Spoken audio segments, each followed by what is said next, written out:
नमस्कार। बहन मायावती की याद अखिलेश यादव जी को फिर से आई है। आखिर अचानक क्यों आई याद सपा प्रमुख को? और मायावती जी की ही याद नहीं आई, उन्होंने नीतीश कुमार जी को भी याद किया है।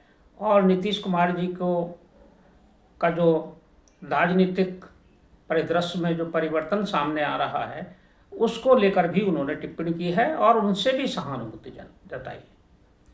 समय संवाद में आज हम इसी पर बात करेंगे कि आखिर अखिलेश यादव जी ने कल अचानक इन दोनों वरिष्ठ नेताओं के बारे में चर्चा क्यों की।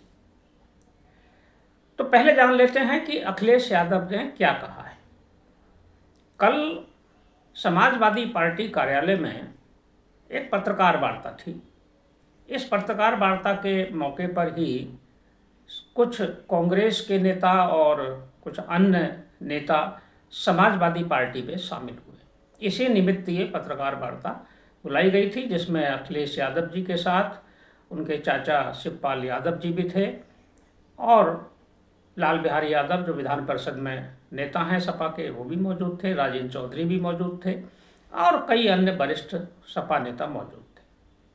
इस पत्रकार वार्ता की जो सबसे महत्वपूर्ण बात है वो यही है कि पत्रकार वार्ता में अनायास अखिलेश जी ने कहा कि हम सपा बसपा गठबंधन के दौर में मायावती जी को प्रधानमंत्री बनाना चाहते थे। उनको प्रधानमंत्री बनाने के लिए ही एक तरह से गठबंधन हुआ था। ये बात है 2019 की। 2019 में सपा और बसपा ने आपसी कटुता को, दूरियों को कम करते हुए एक गठबंधन किया था और ये लोकसभा चुनाव था। लोकसभा चुनाव में उन्होंने सपना देखा था कि मायावती जी को वो प्रधानमंत्री बनाएंगे। हालांकि बहुत बुरी तरह से गठबंधन की हार हुई। हालांकि बसपा को तो कुछ सीटें मिली, लेकिन सपा को अपेक्षा के अनुरूप सीटें उसमें नहीं मिली थी उस चुनाव में। और भारतीय जनता पार्टी ने फिर से एक बार सरकार बनाई थी, मोदी जी फिर प्रधानमंत्री बने थे। तो उन्होंने ये बात इस समय कही। दूसरी जो महत्वपूर्ण बात कही वो ये है कि उन्होंने नीतीश कुमार जी के राजनीतिक परिवर्तन जो वहाँ होने जा रहा है उसको लेकर टिप्पणी की। हम सभी जानते हैं कि राज्यसभा के चुनाव हो रहे हैं और उसमें नामांकन नीतीश कुमार जी ने भी किया है और वो संभवतः मुख्यमंत्री पद से त्यागपत्र देंगे और राज्यसभा जाएंगे। ये घोषणा उन्होंने स्वयं ही कर दी। उनके इस राजनीतिक परिवर्तन पर भी अखिलेश जी ने कहा, उन्होंने कहा कि हम तो उनको प्रधानमंत्री बनाना चाहते थे, यानी इंडिया गठबंधन की योजना नीतीश जी को प्रधानमंत्री बनाने की थी, लेकिन वो नहीं माने। वो तो राज्यसभा पर अटक कर रह गए और अब मुख्यमंत्री पद छोड़ देंगे और राज्यसभा पर ही अटक जाएंगे। ये अखिलेश जी ने कहा, यानी नीतीश कुमार जी के प्रति भी उन्होंने सहानुभूति व्यक्त की। क्या ये सहानुभूति अनायास है या ये राजनीतिक रणनीति, चुनावी रणनीति का हिस्सा है? इस पर भी चर्चा करते हैं। 2027 का चुनाव नज़दीक है। अब ये माना जाए कि लगभग एक वर्ष से थोड़ा कुछ कम ही समय अब इस चुनाव में बचा है। तो एक तरह से 2027 के चुनाव की रणभेरी बच चुकी है। सभी दलों ने रणनीति बनानी शुरू कर दी है और जो रणनीति में कहीं कमियां थी उसको दुरुस्त करने की कोशिश की है। नए समीकरण जोड़े जा रहे हैं, नए समीकरण बनाए जा रहे हैं। सोशल इंजीनियरिंग पर तेज़ी से काम हो रहा है। उत्तर प्रदेश में एक तरह से चुनाव का माहौल है, यही चुनाव का माहौल शुरू हो गया है।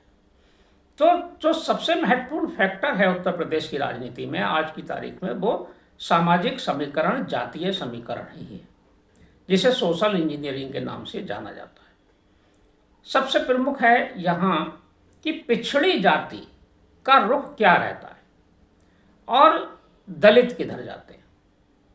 जो 2024 का चुनाव था उसमें एक प्रमुख बात ये सामने आई थी कि अखिलेश जी का जो पीडीए है इसने असर दिखाया और पिछड़ी जातियों में जो सबसे प्रमुख जातियों में से एक है, यादवों के बाद जो दूसरे नंबर पर प्रमुखता से जिसका मत प्रतिशत है वो कुर्मी वोट है, पटेल। इसका रुख समाजवादी पार्टी के प्रति भाजपा की अपेक्षा ज़्यादा रहा। ऐसा नहीं कह सकते कि सारे कुर्मी सपा के साथ चले गए, लेकिन काफ़ी संख्या में गए। यही वजह है कि कई सांसद, लगभग 7 सांसद कुर्मी समाज से जीते हैं समाजवादी पार्टी के, और भाजपा से जो कुर्मी समाज के सांसद जीते हैं उनकी संख्या 4 ही है। तो यानी कि कुर्मी समाज का अधिक वोट सपा की तरफ गया, जबकि कुर्मी समाज की एक बड़ी नेता अनुप्रिया पटेल के साथ भारतीय जनता पार्टी का गठबंधन भी था, तो वो अपनी सीट तो जीत गई, लेकिन बहुत सारे उनके जो क्षेत्र के वोट थे वो पलायन कर गए। तो कुर्मी समाज को साधना भाजपा के लिए भी और सपा के लिए भी, दोनों के लिए महत्वपूर्ण है। भारतीय जनता पार्टी ने तो कुर्मी समाज के नेता पंकज चौधरी को प्रदेश अध्यक्ष बनाकर अपनी रणनीति को मजबूत किया है, और भारतीय जनता पार्टी पहले से ही तय किए हुई थी कि इस बार भूपेंद्र चौधरी के हटने के बाद जो भी कोई प्रदेश अध्यक्ष होगा वो कुर्मी समाज से ही होगा। कई नाम सामने आए, जिसमें स्वतंत्र देव सिंह का नाम था, और उसके बाद फिर पंकज चौधरी के नाम पर अंतिम निर्णय हुआ। तो भाजपा ने तो अपना पूरा प्रयास किया है। उधर समाजवादी पार्टी इस वोट पर पूरी नज़र गड़ाए हुए है कि जो पीडीए में जो पिछड़ा है उसको मजबूत किया जाए, क्योंकि यादव समाजवादी पार्टी के साथ है अधिकांश संख्या में। अब अगर कुर्मी भी अगर उनके साथ जुड़ जाते हैं तो ये उनकी बड़ी उपलब्धि होगी। तो इसी के लिए उन्होंने नीतीश जी का नाम लिया और नीतीश जी से सहानुभूति जताई। सभी जानते हैं कि नीतीश जी भी इसी समाज से आते हैं, कुर्मी समाज से आते हैं।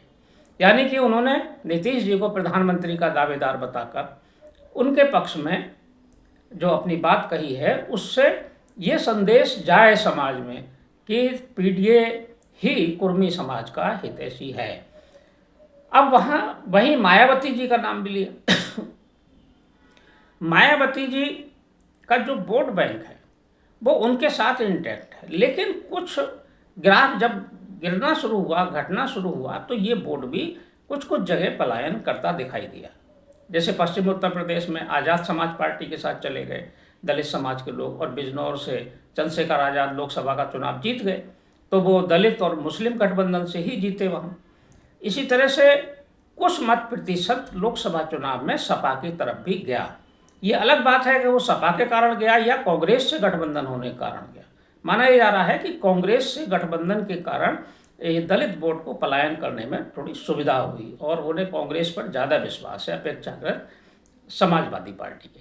लेकिन अखिलेश जी ने जो 2019 के चुनाव का गठबंधन का उल्लेख किया है, तो वो भी इसीलिए किया है कि मायावती जी को हम प्रधानमंत्री बनाने के लिए गठबंधन किया था हमने, तो दलित समाज में भी एक संदेश जाए और ये दलित और पिछड़ा वोट उनके साथ जुड़ जाए। ये अखिलेश यादव जी की बहुत स्पष्ट रणनीति है, और जो बयान है वो पूरी तरह से सोचा समझा है। लेकिन दलित और पिछड़ा वर्ग क्या करेगा, किधर जाएगा, ये अभी आने वाले समय में ही पता चलेगा। अभी कुछ कहा नहीं जा सकता है, क्योंकि जो राजनीति इस समय जो यूजीसी बनाम पिछड़ा और दलित की हो गई है उत्तर प्रदेश में, उसमें भारतीय जनता पार्टी को भी ये नहीं कहा जा सकता कि भारतीय जनता पार्टी के प्रति सहानुभूति नहीं बढ़ी है। सहानुभूति पिछड़े वर्ग में भारतीय जनता पार्टी के प्रति बढ़ी है। जहां एक तरफ सवर्ण वर्ग में नाराजगी है, वहीं ऐसी सूचनाएं भी मिली कि यूजीसी कमीशन की जो रूल्स थे जिनको लेकर काफ़ी विवाद हुआ, और एक सिटी मजिस्ट्रेट अलंकार अग्निहोत्री ने त्यागपत्र भी दे दिया, उसी यूजीसी रूल्स के विरोध में उत्तर प्रदेश में समर्थन में भी प्रदर्शन हुए हैं और लोग उसके पक्ष में उतर कर आए हैं। और ऐसे लोगों के, ऐसे नेताओं के भी बयान आए हैं जो हमेशा भाजपा की आलोचना करते थे, लेकिन उन्होंने यूजीसी रूल्स का समर्थन किया है।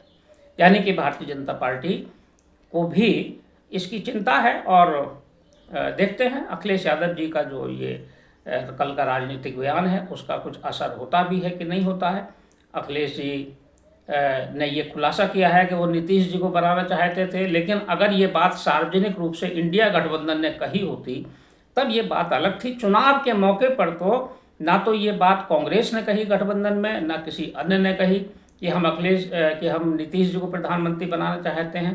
कांग्रेस तो सीधे राहुल गांधी को प्रधानमंत्री बनाना चाहती थी, उन्हीं के नाम पर अड़ी हुई थी। कांग्रेस अपनी जिद पर अड़ी हुई थी। अगर कांग्रेस ने नीतीश जी का नाम लिया होता तो शायद परिस्थितियां कुछ और होती, और अखिलेश जी ने भी उतने दमदारी से अखिलेश जी का नाम नीतीश जी का नाम उस समय नहीं लिया था जब इंडिया गठबंधन था और चुनाव के परिणाम आए थे। हालांकि गठबंधन से नीतीश जी चुनाव से पहले ही अलग हो गए थे, लेकिन फिर भी नीतीश जी का नाम लिया जा सकता था, लेकिन किसी ने सार्वजनिक रूप से नीतीश जी का नाम नहीं लिया। चंद्रबाबू नायडू के नाम की जरूर चर्चा चली थी, लेकिन नीतीश जी के नाम की कोई बहुत ज़्यादा चर्चा नहीं चली थी। और चंद्रबाबू नायडू ने शुरू में ही खारिज कर दिया था कि वे इंडिया गठबंधन के साथ रहेंगे। नीतीश जी ने भी यही कहा कि हम इंडिया गठबंधन के साथ रहें, और वो हैं। देखते हैं, राजनीति है, किस करवट बैठती है, क्या इसका परिणाम आता है। समय संवाद में आज बस इतना ही। कल फिर मिलेंगे किसी एक खास विषय के साथ। तब तक के लिए मैं सर्वेश कुमार सिंह आपसे विदा लेता हूँ। नमस्कार।